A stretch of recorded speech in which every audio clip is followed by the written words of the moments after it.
Tapi saya mau bilang bahwa teman-teman, mari kita berjuang dan adaptasi. Karena tidak ada orang yang tidak bisa sustainable tanpa adaptasi. Jadi kalau kalian sekarang, Theo, kamu masih muda, mulai ngomong konten segala macam enak, saya gimana? Ya ayo bareng yuk, harus mulai bareng. Kenapa? Karena kita bukan lihat kesusahan 3 bulan ke depan kan? Kita lihatnya apa? Pondasi, supaya 1, 2 tahun, 3 tahun ke depan, kita bisa tetap sustainable dan bisa punya credibility yang bagus dan punya hasil yang bagus di industri ini. Dan yang namanya bangun pondasi nggak ada yang gampang. Very simple. Kalau diantara teman-teman semua di sini, balik lagi saya belum punya anak, tapi saya lihatin teman saya yang baru punya anak. Baru punya anak sampai baru bikin konten tuh mirip teman-teman. Bingung dia, anak nangis terus, mesti digendong dia nangis, diliatin dia nangis, dikasih susu dia nangis. Dia ngapain? Lama-lama dia yang nangis, kenapa anaknya nangis terus?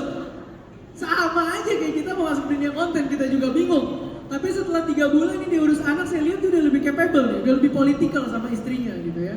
Beli tiket Jepang, dia udah bisa mulai main pedal gitu ya. Udah mulai ada strategi-strategi dari adaptasi yang dibangun. So sama, begitu juga dengan sosial media. Kecuali sekarang banyak contoh orang-orang lebih senior gak jalan sosial medianya, saya ngomong gak valid.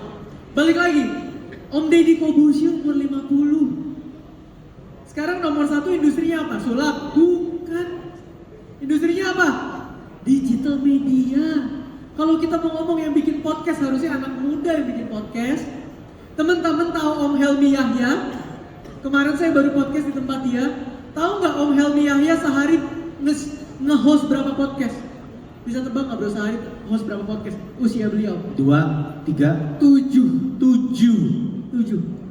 Literal saya kemarin baru dari tempat Om Helmi, terus dia bilang, Theo ayo shoot bentar, saya napas dulu 10 menit, saya episode 3. Terus saya bilang, Koko sampai jam berapa hari ini? Sampai jam 10 lah. Hah, ngapain? Gua nge-shoot 7 episode Theo, karena gua gak punya waktu lagi. Bayangin gak? Om Helmi tuh usia berapa coba? Itu udah bisa lihat sendiri gitu. Dari aku kecil aja udah nontonin dia di TV. Beliau aja kemarin nge-host 7 podcast.